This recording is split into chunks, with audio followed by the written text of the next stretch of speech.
You guys, welcome to KHM Today, your weekly resource for industry news and straight up fun. I am your host, Carolyn Orff, and today is January 11th, 2023. I was just checking an email real quick because we're waiting on one of our guests to arrive, and I thought that our show opener was still going. That's very funny.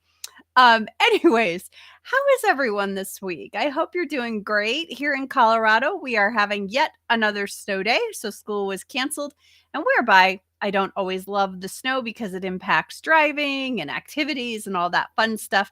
One of the things that absolutely brings me joy is watching my 90-pound yellow lab run through the snow. He just loves it. So you might hear him running in and out of the dog door above my head for the next 25 minutes or so.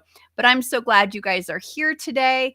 I hope that you enjoyed Martin Luther King and spent some time reflecting on service and being a help to those around you. And what I was surprised to find out is that Denver actually hosts one of the largest celebrations. It almost rivals Washington, D.C. And actually, there were a couple reports that said it's larger than Washington, D.C. So that's really exciting and pretty cool, I think. So, well, today we're learning about another celebration. We're learning about the Lunar New Year, and we're going to start the celebration by speaking to one of our favorite guests from KHM. Please welcome Annie Yu from the marketing team. Hi, Annie. Hey, Carolyn. Thanks for having How, me back. how are you today? Wonderful. How are you? Good. I want to give just a minute to our friends listening to us live to say hello and see who's there today. And I'm actually wondering, my computer looks like it's thinking and charging. It's all sorts of things are going on today. It's the snow. That's what I'm going to call it. But let's start talking a little bit about Lunar New Year. This is a term that I wasn't super familiar with because I've always thought of it as the Chinese New Year. But share with us how and why that changed. Yeah, that's interesting because even for myself, who's of Chinese heritage, growing up, obviously, we've always referred to it as Chinese New Year. But like you said, in the past, I would say like 10 years or so, you hear Lunar New Year more often now. And it's changed because to New Year because it's based on the lunar calendar and the moon phases. So to be more inclusive of all the Southeast Asian countries, not just China, but also, South Korea, Japan, Vietnam, Thailand, all those countries in heritage that also celebrate the Lunar New Year based on that calendar. So yeah, just in the past few years, you'll hear more Lunar New Year than Chinese New Year to be more inclusive. And interestingly enough, here in Cleveland alone, our Chinatown is not really called Chinatown anymore. It officially has been renamed Asiatown to more properly reflect all the convergence of all these different various Asian heritages. And I think that's really cool. I could see that happening in the coming years with a couple other Chinatowns in the US, even maybe around the world. So that's kind of why you hear Lunar New Year, and it's tough to say, Lunar New It is Year, a little hard to say. more so So than Chinese New Year these days. with the Lunar New Year, do you still have the year of? Like this year, I think is the year of the rabbit. Hmm. Does that still play a part in it, or is that kind of like not really a thing anymore? It's not really a thing, but it's still fun because it's a zodiac. Like, ooh, which animal are you? So it is based on a 12-year cycle, and yes, this year 2023 is the year of the rabbit. And each animal of the Chinese zodiac do have their own qualities. Um, and I believe with the rabbit is associated with inner peace and harmony and growing your relationships with your family, your friends. So agents, for those of you who are watching, if you're born in the year of the rabbit, that means 12, 20, oh gosh, 12, 24, 36, 48 years ago, you are a rabbit. So this year, better than ever, is a great time to build those clients' relationships. Cool. Is there any animal that is not such a great year to be born on? Not Like, I feel like every necessarily. year is like, yay, the year of even the rat, like the year of the rat. And you're like, oh, I don't want to be the year of the rat. But it seems like almost every year is a good year. Every year is a good year. There's no, if you're born under a certain sign, you're like cursed or something. But if you ask my grandma, who's 97 years old and extremely, superstitious, she'll tell you, well, if it's 12 years on a sunrise and you're facing east when you wake up out of bed. Like, you better be careful. It's the most ridiculous thing, but she's got stories for sure. But there's not necessarily any bad years.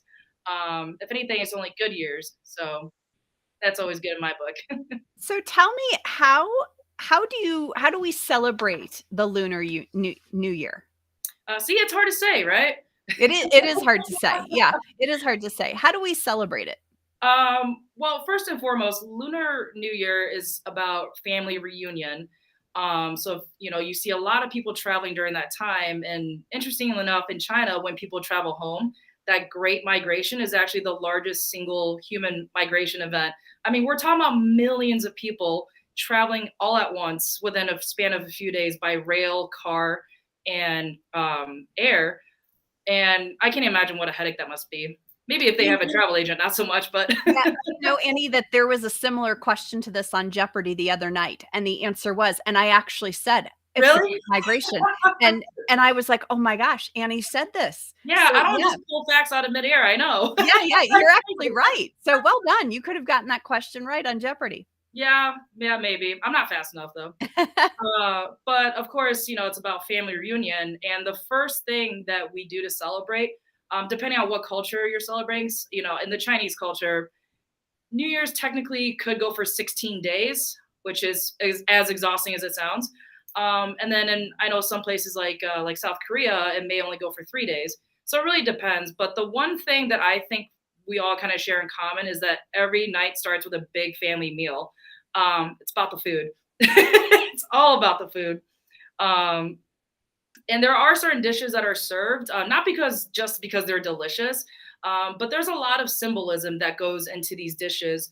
For as long as I can remember, we always ate dumplings because they Mhm. represent, not represent, but resemble back in ancient times like gold pieces that were shaped like crowns. So now we think of gold pieces, they look like dumplings and vice versa. So we eat that for, prosperity and good wealth and health upcoming in the year. Long noodles, which I never complain about. I don't need Lunar New Year to eat noodles. I'll eat it year round, but I don't ever need an excuse. But they say, the longer the noodles, the longer you'll live, the longer Uh-huh. you'll have prosperity. Steamed whole fish to represent togetherness. And then one of my favorites. So this is a moon cake. Traditionally, this is actually eaten more around Mid Autumn Festival, uh, but my family always used any occasion to eat one of these. They're very sweet and savory dessert. It's very similar to like a baklava, but it's really rich, and it's only like 600-700 calories a bite. So Is that something that you always buy, or do people, like families, make them? Like, is that a thing to make? Yes and no. You can buy these, and it's interesting because if you go to an Asian grocery store, you'll find ones that are sold in single packages like this, all the way up to these really ornate cases with like a gold lock on them that you open. That like and like the lining is like red velvet, and like it really Wow. depends. I did not spring for the red velvet case, but some families you can make it together, but most of the time these are store bought, but they're just as delicious. I Okay. just can't eat too many of these because I will get sick. Yeah, I can imagine. Now, Yeah. Annie, is this a good time of year to travel to Asian countries to say, "I wanna be there for Lunar New Year," or is it one of those things where you're like, "Oh, no, stay home, go a couple weeks later?" Is it just kind of would it be mass chaos for someone to want to be in that part of the world during this time period, or is it one of those things where you're like, "Yeah, you gotta go because it's like celebrating New Year's in Times Square?" Right. That's a great question. And then this is also a great selling point because it is such a widely celebrated, tradition that even if you're near Chinatown in the U.S., you don't have to go to the other side of the world to celebrate. Um, this time of year, like I said, if you're near Chinatown, you'll never be bored. You're certainly never going to be hungry. But if you do have clients that have the time or the budget or the capability to travel to the other side of the world, it's a great selling point to let them know, like, hey, this isn't like the Gregorian calendar where New Year's is just one day. You have a window of as long as 16 days to Mhm. travel and experience the authentic, lantern festival that most of these traditions end in. And people often think of that imagery of Lunar New Year, where, you have the red envelopes and the lion Mhm. and dragon dances and the firecrackers.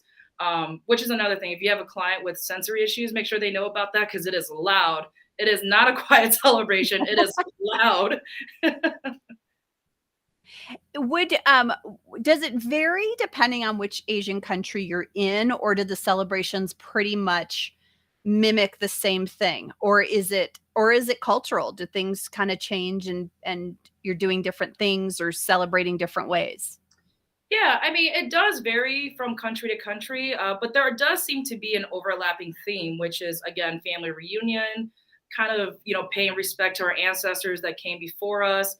A big thing that I think a lot of Asian households do in preparation for New Year's is they do like a deep clean, kind of what we think of as spring cleaning. Yeah.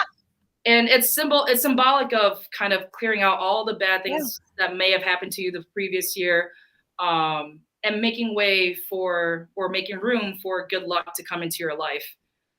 So it's very symbolic of that. right. Um, and a lot of it, locally, I know there's certain dishes that are special to other different cultures depending on where you're at. But yeah, you can always count on a big meal being served at some point.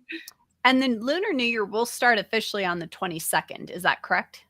Yep, it starts on the 22nd and I believe concludes on the 5th, Okay. depending on which cultural tradition. I'm speaking strictly for Chinese New Year, but like I said, generally it starts on the 22nd and we'll end around the 5th with the big lantern festival. So we think of those big strings of beautiful red lanterns. That's when Yeah. you see the big parades, the acrobatic dancers. Now imagine that for like 2 weeks straight.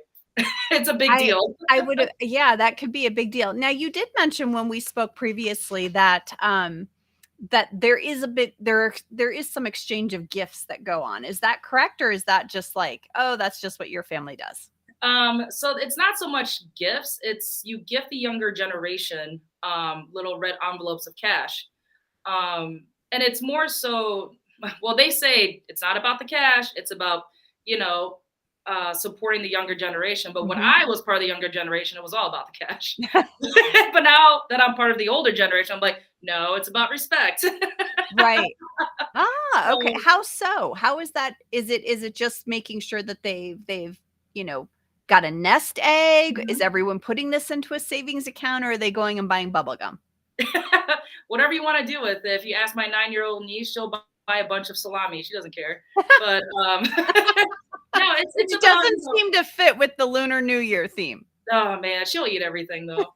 But yeah, it's kind of about taking care of the people after you. Because remember, a Okay. part of Lunar New Year is paying respects to your ancestors. So there's this definitely a sense of paying it forward, but also respecting those who came before you. And the gifting of money in the red envelopes. Red is a very auspicious Mhm. color. It symbolizes like good luck and prosperity once again. That's kind of what it's more about. But when you're 9 years old and you've got a million aunts and uncles throwing money at you, You're okay with that. Yeah, you're yeah, certainly you're not okay with that. complaining. Yeah, certainly not complaining. Well, I absolutely love it, Annie, and thank you so much. I feel like this is an important topic to talk about. It's a big celebration that will go on across the world, really. And I think it's an opportunity to learn more and see if this is something that our clients are interested in celebrating. So, For sure. I know on Facebook when I posted that we were talking about this week, someone had said that they celebrated it in Thailand Yeah, one year, which, wow. I can only imagine. But like I said, that's the great thing, if you don't want to travel to the other side of the world, if you're just here in the US, you can still experience that. Just make sure, if you have clients who are, let's say, in New York City, which has the biggest Chinatown in the US, they're saying, I would like to visit Chinatown. Well, make sure they're talking about the one in Manhattan and not the one in Flushing, which is in Queens, or Sunset Park, which is in Brooklyn. Like, make sure some cities, bigger cities, do have more than one Chinatown. So make sure you clarify that with your client. Very good, and maybe the smaller ones would be a better fit for some of them. That's fantastic. It's Yeah. interesting that you say Flushing. Most people don't know Flushing, Well, I which used to is live there, great. so That's where my family's from in no Queens. So, kidding. yeah, look, we learn something new every day. Yep. Yeah. Well, thank you, Annie, so much for being here today. It's Thank you for really having me. appreciated. All right, and happy Lunar New Year. Thank you. You too. Enjoy the celebrations starting next week. You guys, we were kind of waiting for another guest to join us. I'm not sure if it's weather or if it's time changes or how we got our wires crossed, but Gary Murphy was going to join us today to talk about the Mekong River, which was a perfect segue from our discussion on the Lunar New Year with Annie, but it looks like we're going to have to postpone that discussion. So we will just say that this is a fantastic 20-minute Lunar New Year celebration, and we will make sure that if Gary can record something for us, that we do get it posted. So for those of you that have joined us live today, thank you for taking the time out of your schedule. I do want to let you all know that next week we will be celebrating our 100th episode at the home office in Brunswick, Ohio. We're very excited about this, and so we have some special things that we're going to be doing, and it's going to be a big celebration. And we're so excited; we can't even believe that we made it this far after 2 years. You guys know we did our 2-year celebration just a couple of weeks ago. So you guys, I wish you all the best. Happy selling this week. It is wave season. Get out there, get those bookings. It is just a really great time to be in this industry. So thank you so much for your time and attention today, and we'll see you here next week. You guys have a great one.